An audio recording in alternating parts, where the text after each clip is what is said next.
नमस्कार शेतकरी मित्रांनो, आज आपण कलिंगड प्लॉटवर आहे. अकलापूर या ठिकाणी आपले गायकर दादांचा प्लॉट आहे. शंतनू गायकर मित्रांनो, यांना पण कोणीतरी सांगितलं का मालाला चट्टा पडू नये म्हणून तुम्ही त्यातलं गबळ काढू नका. हे जी पाला आता तुम्ही बघा, एवढं जर हे गबळ याच्यात आहे 15,000 काडी आहे आणि माल झालाय 2, 2.5, 3 किलोचा.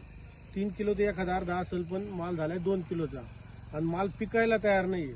त्याला आता त्यांनी मस्त खर्च केलाय. ते म्हणता मस्त आमचा 1-2 लाख रुपये खर्च झालाय, पण तो खर्च सगळा हे निवडून घेतलाय.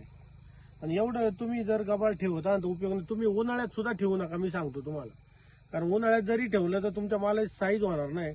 तुम्ही सांगा शेतकरी मित्रांना काय केलं पाहिजे, तुमची चूक काय झाली ते सांगा. मी ना हे गवत ऑलरेडी वाढवलं. आम्हाला वाटलं चट्टा पडेल उन्हाळ्यात, त्याच्यामुळे पण हे अक्षरशः गवत ठेवल्यामुळं 75% ते गवतानेच खाऊन घेतले खत. त्याच्यामुळे साईजला थोडा प्रॉब्लेम आलाय. आता इथून पुढं थोडाफार चट्टा पडला तरी चालेल, पण हे गवत असं होऊन दिलं नाही पाहिजे. माल लाल व्हायला सुद्धा आता प्रॉब्लेम होतो. आम्ही आता संध्याकाळ झाली, एवढा अंधार झाला, तर व्हिडिओ बनवण्याचं कारण हे का तुम्हाला विनंती आहे, तुम्ही कलिंगड मध्ये गवत ठेवू नका. तुम्हाला असं वाटेल का गवत, तुम्हाला जर गवत वाटतं ना तुम्हाला चट्टा पडेल, तुम्ही त्याचं मकाचं 1-1 ताट 3 फुटावर लावा. ते मकाचं ताट लावल्यावर सुद्धा तुम्हाला त्याचा फायदा होईल. पण हे गबळ अजिबात होऊन द्यायचं नाही. धन्यवाद.